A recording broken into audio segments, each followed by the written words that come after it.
السلام علیکم، star news کے ساتھ میں ہوں آپ کی میزبان شہزادی کمل اور آپ دیکھ رہے ہیں دا نیوز آر شو، جس میں ہمارے ساتھ موجود ہیں سابق سفیر سینئر تجزیہ کار جاوید ملک صاحب۔ السلام علیکم جاوید ملک صاحب۔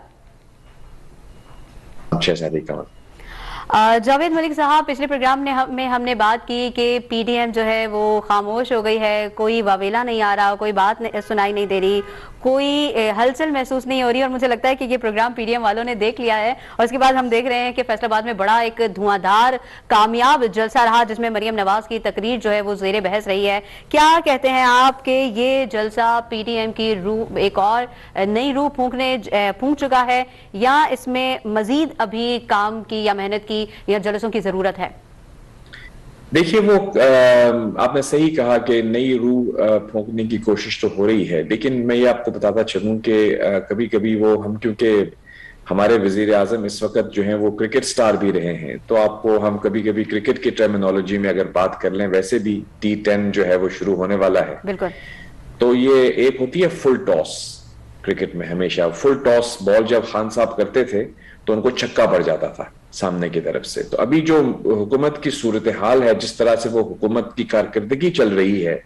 تو فل ٹاس کا پورا اوور جو ہے وہ اپوزیشن کو ملا ہے۔ تو یعنی یہ ایسے حالات انہوں نے خود پیدا کر دیے ہیں کہ پی ڈی ایم کو اتنی محنت کرنے کی ضرورت نہیں پڑی جتنی کہ وہ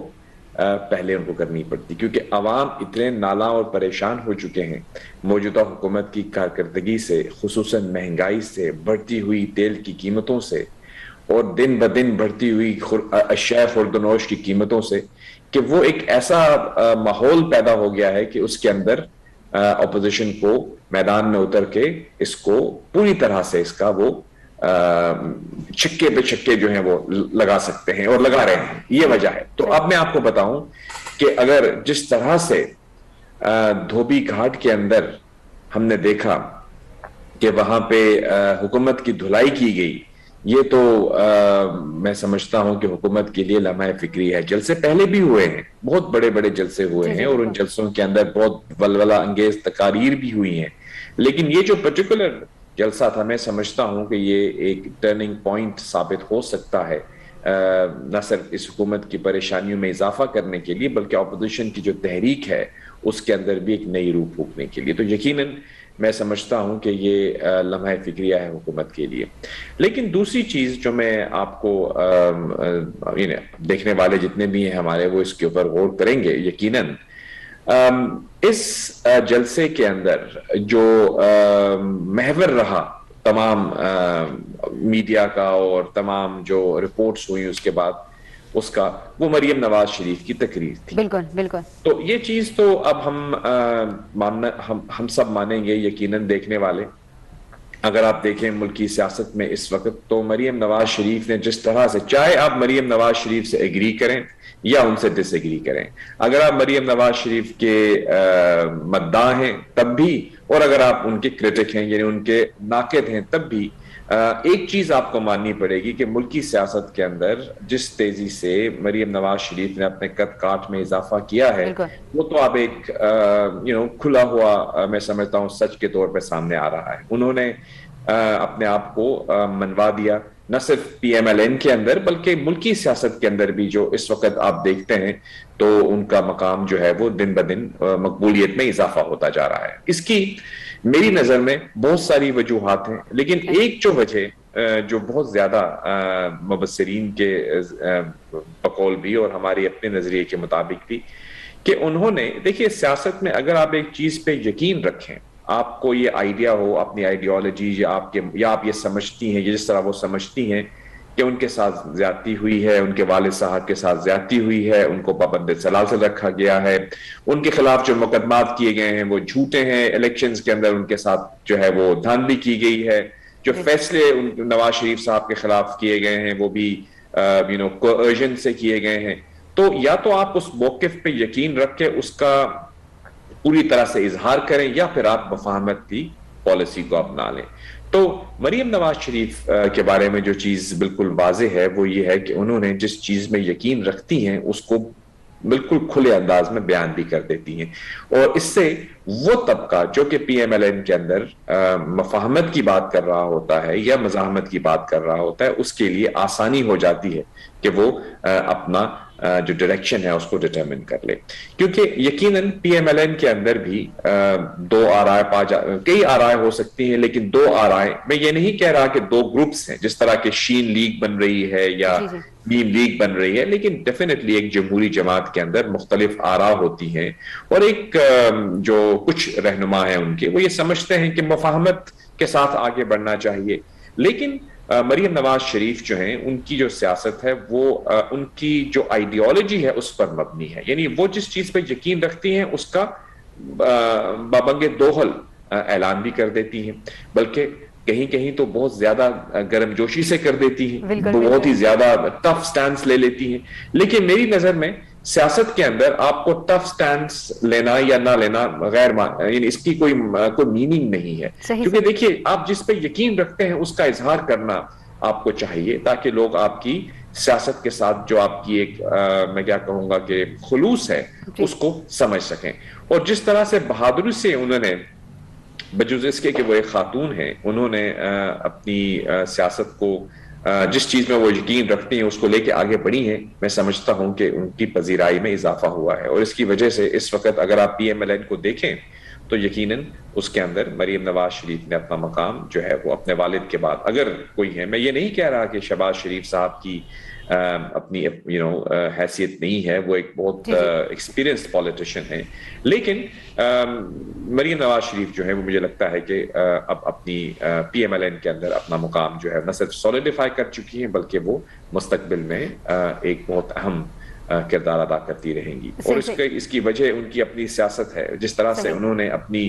سیاست کو دیکھا ہے، سوشل میڈیا کا انہوں نے استعمال کیا ہے، اس کے ساتھ ساتھ انہوں نے اپنی جو موقف ہے اس پر ڈٹ جانے کا جو ثبوت فراہم کیا ہے سب کے لیے، وہ میں سمجھتا ہوں کہ اس نے ان کی پذیرائی میں اضافہ کیا ہے، لیکن اگر آپ ان کی تقریر کے اوپر نظر ڈالیں تو اس میں بالکل بالکل بالکل سر یہی بات کرنے لگی ان کی تقریر میں، ویسے تو ان کی تقریر بڑی جاندار تھی اور بہت سارے پوائنٹس اٹھائے، لیکن ایک پوائنٹ جو بار بار میرے ذہن میں آ رہا تھا اور مجھے بہت اچھا لگا کہ جس نے 22 کروڑ عوام کے دلوں کی بات، ایسا لگ رہا تھا کہ وہ کہہ رہی ہیں کہ عمران خان نے جتنے وعدے کیے تھے کنٹینر پر کھڑے ہو کر یا اپنے جلسے جلوسوں میں، ان میں سے ایک وعدہ انہوں نے پورا کر لیا ہے، اور وہ وعدہ ہے کہ انہوں نے کہا تھا میں ان کو رلاؤں گا، اور آج وہ پوری قوم کو رلا رہے ہیں۔ جی اب دیکھیے وہ عمران خان صاحب کے جو وعدے کنٹینر پر تھے وہ تو وفا نہیں ہوئے، ان کے اوپر تو ہم بہت دفعہ بات کر بھی چکے ہیں کہ وہ جو پیمانہ جس لیول پر وہ لے کر گئے تھے لوگوں کی ایکسپیکٹیشنز یا ان کی امیدوں کو جس لیول تک انہوں نے بلند کر دیا تھا، اس کا مجھے لگتا ہے کہ 10% بھی شاید وہ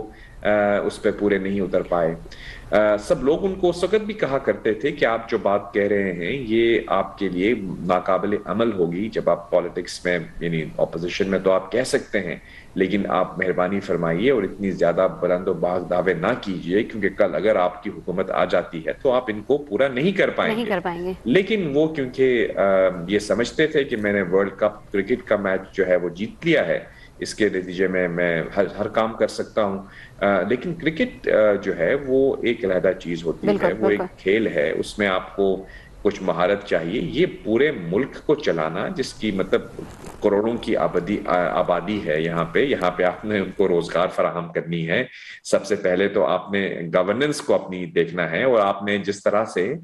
پاکستان کے سب سے بڑے صوبے یعنی پنجاب کو آبادی کے لحاظ سے جو سب سے بڑا صوبہ ہے اس کو جناب بزدار صاحب کے حوالے کر دیا، تو وہیں سے لوگوں کو تشویش کا اظہار کرنا شروع کر دیا تھا لوگوں نے کہ دیکھیے یہ کیا ہوا، اتنے بڑے صوبے کا جو انچارج ہے وہ ایک ایسا شخص ہے جس کے پاس کوئی تجربہ نہیں ہے اتنی بڑے صوبے کو چلانے کا، یعنی ہم بحیثیت انسان بزدار صاحب کی عزت کریں گے کیونکہ وہ ایک انسان ہے، پولیٹیشین بھی ہیں، وہ غالباً وہاں پہ ایم پی اے بھی رہے ہیں اور کچھ ضلع ناظم بھی رہے ہیں، لیکن دیکھیے پنجاب کے بارے میں ہم نے پہلے بھی بتایا آپ کو کہ 100 ملین سے بڑی پاپولیشن ہے، اس سے یعنی کئی دنیا کے ممالک جو ہیں یعنی یہاں پہ 4 ملین 5 ملین 10 ملین کی آبادی کے پورے ملک ہوا کرتے ہیں دنیا میں،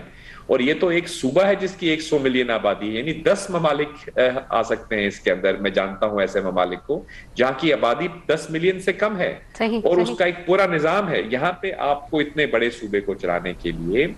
آپ کو ایک بہت ہی باصلاحیت وزیر اعلیٰ چاہیے تھا, لیکن ہم نے دیکھا کہ ایک پولیٹیکل اپنی جو تھی ان کی انسیکیورٹی, یعنی ان کو یہ لگ رہا تھا یا ان کو مشورہ دینے والے لوگوں کو ایسا مشورہ دے رہے ہوں گے کہ آپ اگر کسی مضبوط وزیر اعلیٰ کو وہاں پہ لے آئیں گے جو کہ گڈ گورننس کرے گا تو کل وہ خدا نہ خواستہ آپ کی لیڈرشپ کو چیلنج نہ کر دے. اس لیے انہوں نے ایک کمزور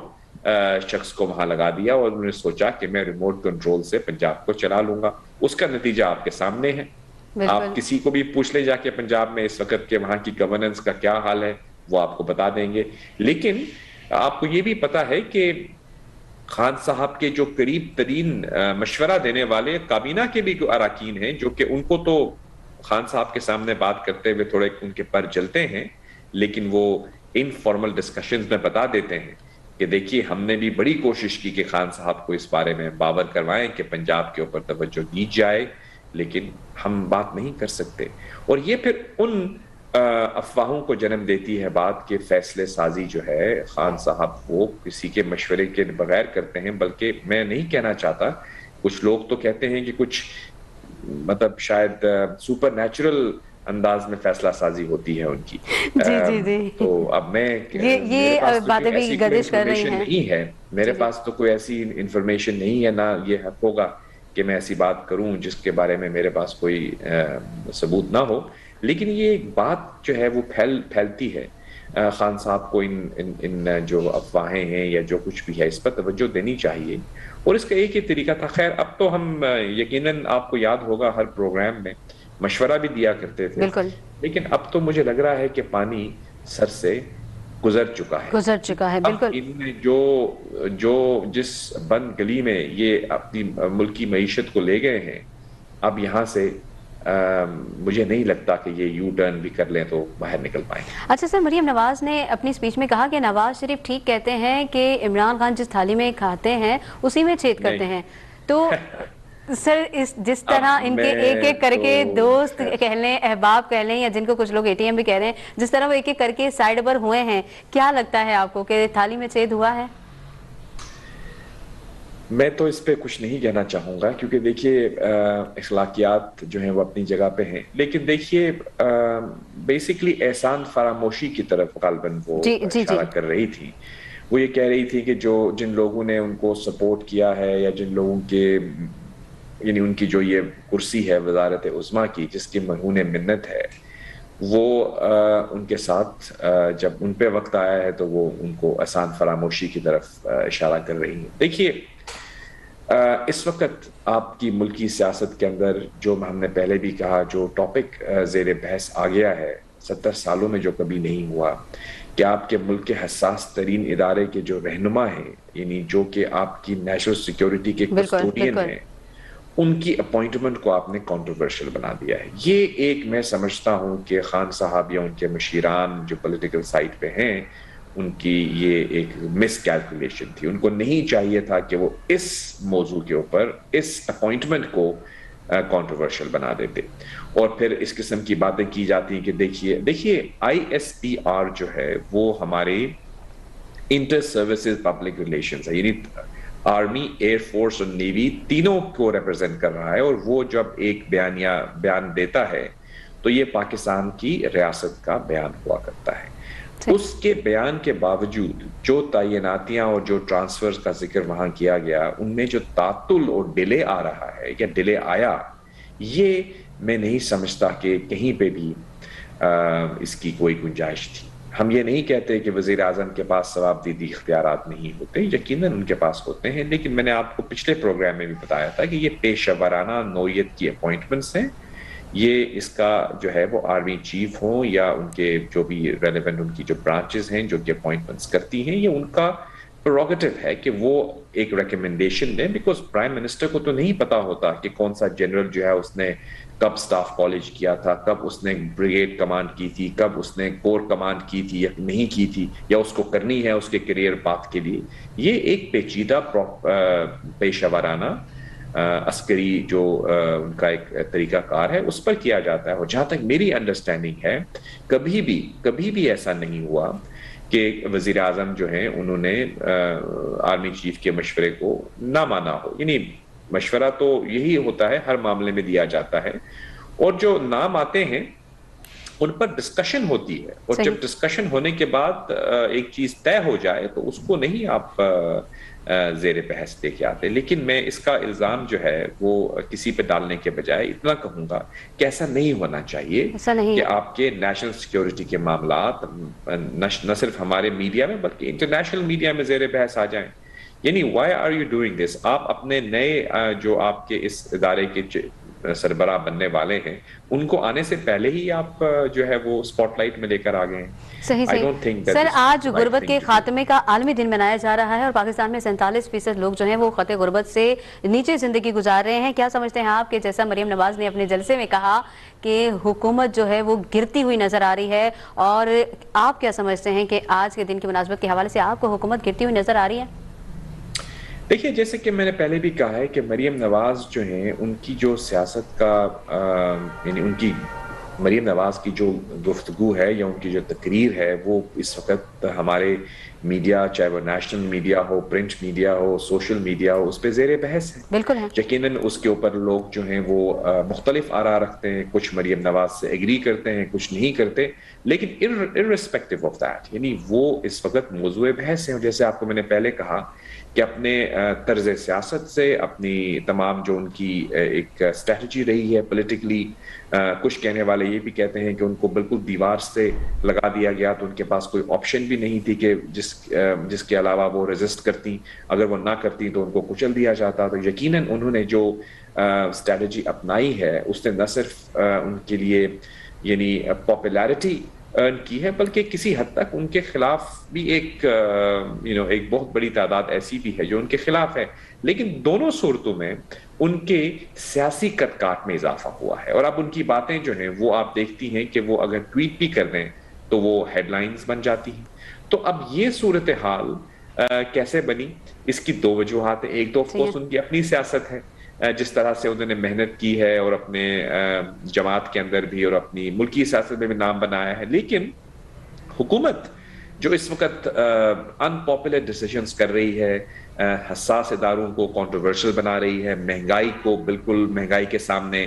آپ کو نظر آ رہا ہے کہ وہ بے بسی کی ایک تصویر پیش کر رہی ہے. آپ دیکھتی ہیں کہ ان کے پاس جو وعدے کیے گئے تھے تمام جو ہیں وہ پورے نہیں کر پائے. مہنگائی کا جن جو ہے بوتل سے باہر آ چکا ہے, اور یہ پوری حد تک کوشش کرنے کے باوجود ان کے پاس کوئی اسٹریٹجی نہیں ہے کہ یہ مہنگائی کو کیسے قابو میں لے کر آئے. بلکہ آپ کو میں یہ تشویش نہیں دلانا چاہتا, لیکن جو میری انفارمیشن ہے کہ ابھی شوکت ترین صاحب جو کہ امریکہ تھے یا واپس آنے والے ہیں یا آ چکے ہیں, ان کی جو ڈسکشن IMF سے ہو رہی تھی وہ تقریباً $1 بلین کا مزید قرضہ جو تھے وہ اس کے طلبگار تھے. لیکن مجھے لگ رہا ہے کہ وہ نیگوسیشنز بھی تعطل کا شکار ہیں. ہم امید کرتے ہیں کہ اس میں کچھ پیش رفت ہوگی, کیونکہ دیکھیے کل بھی ہماری بات ہوئی تھی کہ یہ جو معاشی پیچیدگیاں جس کے اندر ہمارا ملک نہیں بھنور سا ایک ہے, جس کے اندر ہم لوگ پھنستے ہوئے جاتے ہوئے نظر آ رہے ہیں, یہ ہمارے ملک کا مسئلہ ہے. یہ کوئی ایسا نہیں ہے کہ کسی ایک جماعت کا مسئلہ ہے. ان کی نااہلیاں یا ان کی جو ناپختہ سیاست کہہ لیں یا ناپختہ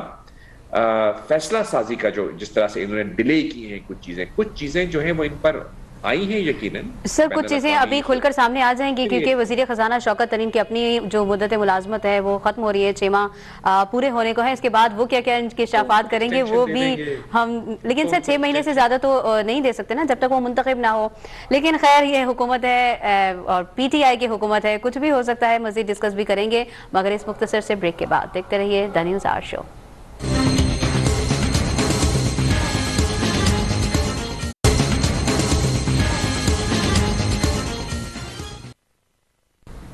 ویلکم بیک ناظرین, آپ دیکھ رہے ہیں نیوز آور شو. ہمارے ساتھ موجود ہیں جاوید ملک صاحب. جاوید ملک صاحب, آپ کی محترمہ سے بہت بار ملاقات ہوئی ہے, بے نظیر شہید سے.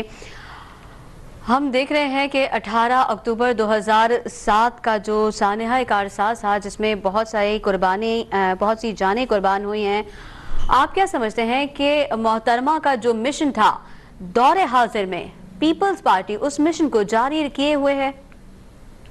دیکھیے محترمہ بینظیر بھٹو، آپ نے سانحہ کارساز کے پیراہے میں یہ بات کی. یقیناً جب یہ دن آتا ہے تو بہت سے لوگ جو ہیں وہ اس دن کو یاد کرتے ہیں جہاں پہ بہت سارے لوگ شہید ہوئے، اور ایک دلخراش واقعہ ہے جیسے آپ نے کہا. محترمہ بینظیر بھٹو کی شخصیت کے اوپر اگر آپ بات کریں تو میرے ذاتی رائے کے مطابق پاکستان کی سیاست، بلکہ میں کہوں گا کہ ایشیا بلکہ دنیا میں محترمہ بینظیر بھٹو جیسی شخصیت بہت کم ملتی ہے. ہماری یہ خوش قسمتی تھی کہ وہ ہمارے ملک میں 2 دفعہ وزیر اعظم رہی، لیکن جیسے کہ ہم نے ڈاکٹر قدیر خان کے بارے میں پروگرام کرتے ہوئے یہ کہا تھا کہ ہم اکثر لوگوں کے چلے جانے کے بعد ان کو اپریشیٹ کرتے ہیں. جب وہ زندہ ہوتے ہیں تو ہم ان کو ہمیشہ کچھ نہ کچھ ان پہ تنقید ہی کرتے رہتے ہیں. خیر، یہ بھی ہمارے لیے ایک المیہ تھا کہ ذوالفقار علی بھٹو ہوں یا محترمہ بینظیر بھٹو ہوں، ان کو ہم نے ان کی زندگی میں کبھی ملک سے وہ ملک میں کیا ملک بدر رہی، ملک بدری کی زندگی گزاری انہوں نے. جب وہ ملک بدری کے دور میں تھی لندن میں اور مختلف ممالک میں، میری ان سے بہت ملاقاتیں ہوئی. پاکستان میں تو نہیں ہوئی، لیکن اس وقت کیونکہ وہ ملک بدر ہوا کرتی تھی تو ان سے انٹرویوز بھی ہوئے، ملاقاتیں بھی ہوئیں، گفتگو بھی ہوئی. اور ان کی شخصیت کے اندر یقیناً ایک کرزماتی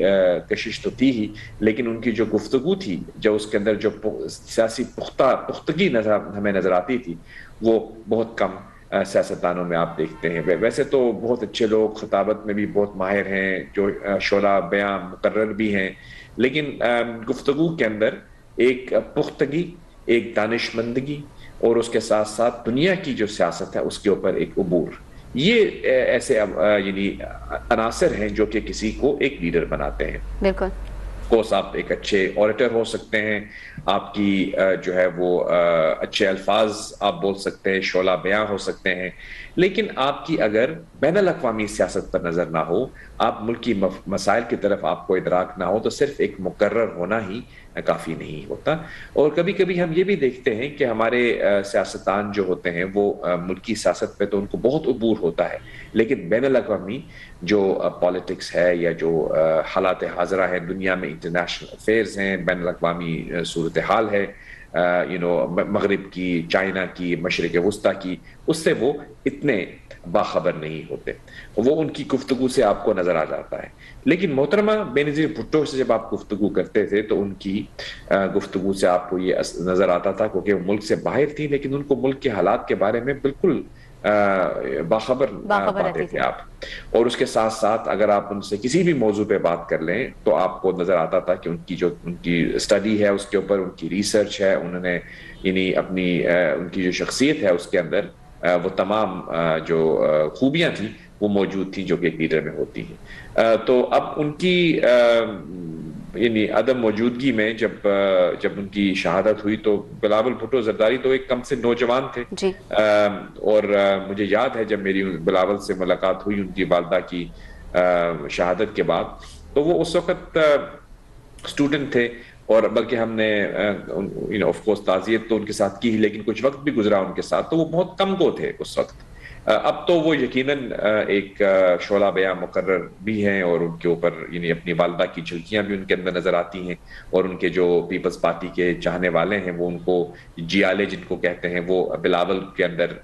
محترمہ بینظیر بھٹو کو تلاش کرتے ہیں. ذوالفقار علی بھٹو کی جھلکیاں بھی ان کے اندر نظر آتی ہیں جب وہ تقریر کرتے ہیں. تو یقیناً اس حد تک تو ہم دیکھ رہے ہیں کہ بلاول بھٹو زرداری نے، کیونکہ اب یہ پارٹی کی باغ دور تو ان کے پاس ہے، یا آصف زرداری صاحب نے ان کو گائیڈ کیا. تو آپ کا سوال یہ تھا کہ کیا ان کے مشن کو لے کے وہ آگے بڑھ رہے ہیں، تو یقیناً وہ بڑھنے کی کوشش تو کر رہے ہیں، بیکاز بلاول بھٹو ایک بہت ہی میں سمجھتا ہوں باصلاحیت نوجوان ہے، آکسفورڈ سے پڑھے ہوئے ہیں، ان کی جو نشر و نما ہوئی ہے وہ ایک سیاسی گھرانے میں ہوئی ہے. محترمہ بینظیر بھٹو کی گود میں وہ جو ہے وہ انہوں نے پلے بڑے ہیں، اور آصف زرداری صاحب جیسے ایک پولیٹیشین جو کہ بہت ہی میں سمجھتا ہوں کہ پاکستانی سیاست سے باخبر ہے، ان سے بھی ان کو گائیڈنس ملی ہے. تو یقیناً انہوں نے مثبت پہلو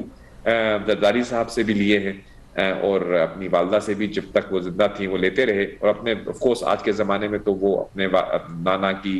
تقاریر کو اور ان کی جو کتابیں ہیں، ذوالفقار علی بھٹو نے جو کتابیں لکھی ہیں، وہ آج بھی اگر آپ ان کو پڑھیں گی تو آپ کو نظر آئے گا کہ وہ ان کے اندر کی باتیں آج بھی کئی جگہوں پہ آپ کو ریلیونٹ نظر آئیں گی. بالکل تو سر، اب پیپلز پارٹی نے جمہوریت کے لیے جو قربانیاں دی ہیں اس کو کوئی بھی فراموش نہیں کر سکتا، تو پھر کیا وجہ ہے کہ وہ پیپلز پارٹی جو نیشنل جماعت تھی، جو پورے ملک میں بڑے ان کے چاہنے والے تھے اور بڑے جیالے تھے، وہ سندھ میں محدود ہو کر کیوں رہ گئی ہے؟ جی، یہ بہت اچھا سوال ہے آپ کا کہ ایک اتنی بڑی جماعت جو کہ ذوالفقار علی بھٹو نے اس کی بنیاد ڈالی، اور پھر محترمہ بینظیر بھٹو، اور اس کے بعد میں سمجھتا ہوں 4 دفعہ تو کم سے کم برسر اقتدار رہے ہیں. محترمہ 2 دفعہ بھٹو صاحب کی بھی، لیکن آف کورس تعطل رہا. جو ابھی ریسنٹ حکومت آئی تھی 2008 میں، جس پہ گیلانی صاحب وزیر اعظم تھے، تو وہ ان کے پاس ٹینیور رہا، وفاقی حکومت بنائی انہوں نے، لیکن اس کے بعد ہم یہ دیکھ رہے ہیں کہ وہ سندھ تک محدود ہوتے ہوئے نظر آ رہے ہیں. کوشش تو بہت کر رہے ہیں کہ وہ یہ چھاپ اپنے اوپر نہ لگنے دیں کہ وہ ایک ریجنل جماعت بن کے رہ گئے ہیں، لیکن اگر آپ زمینی حقائق کو دیکھیں گے تو پیپلز پارٹی سندھ تک ہی آپ کو اسٹرانگ نظر آتی ہے. جی لیکن اگر آپ دیکھیں گے پنجاب میں تو کچھ علاقوں میں ان کی پذیرائی ضرور ہے، یعنی مطلب میں دیکھ رہا ہوں کہ ساؤتھ آف پنجاب کے اندر، لیکن وہ بھی مخدوم احمد محمود جو ہیں ان کی جماعت کے اندر آئے ہیں. وہ پہلے ہم جانتے ہیں کہ وہ پگاڑا لیگ کے بھی صدر رہے ہیں. اس سے پہلے غالباً شاید نواز شریف صاحب کے دور میں بھی وہ وزیر رہے ہیں. تو یعنی مسلم لیگ بیک گراؤنڈ سے ہے نا، پگاڑا صاحب تو وہ ہیں انہی کے، وہ اور گیلانی صاحب کے کیونکہ وہ کزن بھی ہیں، تو یقیناً اس کی وجہ سے وہ پیپلز پارٹی میں آ گئے ہیں، اور اس کی وجہ سے میں دیکھتا ہوں کہ وہاں پہ 2 یا 3 سیٹیں جو ہیں ان کو ملتی ہیں. باقی اگر آپ چلے جائیں، گیلانی صاحب ہیں ڈیفینیٹلی، شاہ محمود صاحب ہوا کرتے تھے لیکن اب نہیں ہیں پیپلز پارٹی میں. تو بہت سے لوگ پنجاب کے اندر، وٹو صاحب ہیں، یہ تمام دوست جو ہیں بڑے ہی یعنی جہاندیدہ سیاستدان ہیں، اور ان کو سیاست کا جو ہے وہ اتار چڑھاؤ بھی انہوں نے دیکھا ہوا ہے، لیکن اس طرح سے گراس روٹس میں پیپلز پارٹی ابھی تک پنجاب کے اندر اپنی جڑیں نہیں بنا پائی. اور یہ وہ وجہ ہے جس کی وجہ سے ہم دیکھ رہے ہیں کہ پیپلز پارٹی کے اوپر یہ تنقید کی جاتی ہے کہ وہ محدود ہوتے جا رہے ہیں. تو بلاول بھٹو کی ترجیح جی اس تنقید کے بعد تو آصف علی زرداری صاحب اور بلاول بھٹو کی ذمہ داریاں مزید بڑھ جاتی ہیں. دیکھیے بالکل بڑھتی ہیں، کیونکہ دیکھیے وہ اس چیز سے بے خبر نہیں ہیں، وہ جانتے ہیں. بلکہ ان کا تو بلاول ہاؤس بھی وہاں پہ انہوں نے لاہور میں بحریہ ٹاؤن جو ہے وہاں پہ بنایا ہوا ہے، اور وہ تو بلکہ ایک زمانے میں یہ بھی کہا گیا تھا کہ وہیں پہ آپ وہ پنجاب میں وقت گزارا کریں گے. لیکن پنجاب میں ابھی تک وہ سائیکی جو ہے اس کو مجھے لگتا ہے سمجھ نہیں پائے، یا کس طرح سے وہ جو الائنسز ہیں وہ اپنی ڈیولپ نہیں کر پائے. حالانکہ پرویز الہی صاحب جو ہیں ان کے ساتھ بھی ان کی بہت انڈرسٹینڈنگ رہی ہے، ڈپٹی وزیر اعظم رہے ہیں وہ، آپ جانتی ہیں کہ گیلانی صاحب کے ساتھ. اور ابھی ہم دیکھ رہے ہیں کہ پیپلز پارٹی کوشش تو کر رہی ہے کہ وہ پنجاب کے اندر اپنی جڑیں مضبوط کرے، لیکن ابھی تک کوئی خاطر خواہ اس میں ان کو پذیرائی حاصل نہیں ہوئی. یہ ایک لمحہ فکریہ ضرور ہے. آئی تھنک بلاول بھٹو زرداری کو چاہیے کہ وہ اس پر توجہ دیں، اور اپنی جو میسیجنگ ہے یا اپنی جو ان کی پارٹی کی اسٹریٹجی ہے، پولیٹیکل اسٹریٹجی، اس کو اس انداز میں مرتب کریں کہ پنجاب کے اندر، بلوچستان کے اندر، گلگت بلتستان کے اندر، سندھ کے اندر تو ہیں ہی وہ، اور کے پی کے اندر بھی ان کی بہت، یعنی ابھی بھی اگر آپ جائیں گی تو کے پی کے اندر بہت سے آپ کو یعنی بھٹو صاحب کے مداح ملیں گے. لیکن وہ مداح جتنے بھی ہیں، یعنی جن کو جیالے کے نام سے کہا جاتا ہے، ان کی جو پاپولیرٹی ہے یا ان کی جو ایک میں سمجھتا ہوں کہ ان کی پریزنس ہے، اس کو یہ ٹرانسلیٹ نہیں کر پا رہے ووٹس کی شکل میں. یہ ایک چیلنج ہے جو کہ بلاول بھٹو زرداری کے پاس، کیونکہ وہ اس وقت چیئرمین ہے پارٹی کے، تو اس پر ان کو سر جوڑ کے بیٹھنے کی ضرورت ہے. اپنی آئندہ میں سمجھ رہا ہوں کہ انتخابات جو ہیں وہ سر پہ کھڑے ہیں، چاہے انتخابات جو ہیں وہ اسمبلی تحلیل ہونے کی صورت میں ہوں یا اپنی مدت پوری کرنے کی صورت میں ہوں. یہ 1-2 سال کی بات ہے، اس کے بعد آپ کو الیکشنز کے لیے جانا ہے. اور اس وقت پنجاب کے اندر پیپلز پارٹی کو بہت کام کرنے کی ضرورت ہے. تو یہ وہ وقت ہے جب پورے پاکستان میں سندھ کے علاوہ دیکھیے پوری جگہ ایسا بھی تو ہو سکتا ہے کہ عین وقت پہ سندھ میں بھی جو ہے مقبولیت، چونکہ ہم دیکھ رہے ہیں کہ مریم نواز جس طرح اپنی مقبولیت کے جھنڈے گاڑ رہی ہیں کہ وہ سندھ میں بھی آ کے اپنے جھنڈے گاڑ لیں. ضرور ان کی مقبولیت تو اپنی جگہ پہ موجود ہے، لیکن میں آپ کو یہ بتانا چاہ رہا تھا کہ دیکھیے پنجاب کے بارے میں ہم ذکر اس لیے کرتے ہیں کیونکہ ہمارے ملک دیکھیے جمہوریت میں تعداد میٹر کرتی ہے. یعنی یہ آپ کے پاس کتنی ووٹس ہیں، کتنی آپ کے پاس سیٹس ہیں پارلیمان میں، یہ چیز ڈٹرمن کرتی ہے کہ آپ حکومت بنا پائیں گے یا نہیں. اب ہماری ملک کی جمہوری سیاست کے اندر کیونکہ پنجاب کے اندر 100 ملین سے زیادہ لوگ رہتے ہیں تو یہ آپ کی ایک بہت بڑی تعداد جو ووٹوں کی بھی ہے اور اس کے ساتھ ساتھ سیٹوں کی بھی ہے. اگر آپ قومی اسمبلی کے اوپر نظر ڈالیں گی تو اس میں ایک بہت بڑی تعداد 60% جو ہیں وہ آپ کو پنجاب سے الیکٹ ہو کے آتے ہوئے لوگ نظر آتے ہیں. یہ اسی وجہ سے یہ بحث مباحثہ بھی کبھی جنم لیتا ہے. ہر دفعہ الیکشنز جب ہوتے ہیں تو یہ کہا جاتا ہے کہ جنوبی پنجاب جو ہے اس کو بننا چاہیے. خود یہ جو کرنٹ حکومت ہے پی ٹی آئی کی، اس کے اندر ایک باقاعدہ گروپ ہے جو کہ مخدوم خسرو بختیار کی قیادت میں اس میں شامل ہوا اور اس نے کہا کہ ہم جنوبی پنجاب کے ایجنڈے کو لے کر آئے ہیں. یعنی ہوتا یہ ہے کہ لوگ آتے تو ہیں ایجنڈا لے کے جنوبی پنجاب کا، لیکن جب وہ وزیر بن جاتے ہیں تو وہ ایجنڈے کو بھول جاتے ہیں. یعنی جنوبی پنجاب کے لیے آواز اٹھانے والے بہت ہیں لیکن اس کو عملی جامہ نہیں پہنایا جاتا. یہی ہوا تھا پیپلز پارٹی کے دور میں بھی، نون لیگ کے دور میں بھی ایسا ہی ہوا تھا. بات کی گئی تھی کہ یہاں پہ ہم ایڈمنسٹریٹو یونٹ بنا رہے ہیں جنوبی پنجاب کے لیے، لیکن ہوا نہیں. خود بزدار صاحب کا جب آنا تھا وزیر اعلیٰ کے طور پر تو تب بھی یہ کہا گیا تھا کہ دیکھیے یہ ایک جنوبی پنجاب کے ہیں، پسماندہ علاقے کے ہیں، ہم چاہتے ہیں کہ ہم جنوبی پنجاب کو امپاور کریں. تو اسی طرح سے لیکن ہوا نہیں. تو پیپلز پارٹی کے اندر بھی جب ہم ذکر کرتے ہیں تو یہ جو مخدوم احمد محمود صاحب کا میں ذکر کر رہا ہوں، یہ ان کی جماعت کے یعنی ساؤتھ پنجاب کے اندر بہاولپور اور اس علاقے کے اندر سے یہ الیکٹ ہوتے ہیں، آئے ہیں. پہلے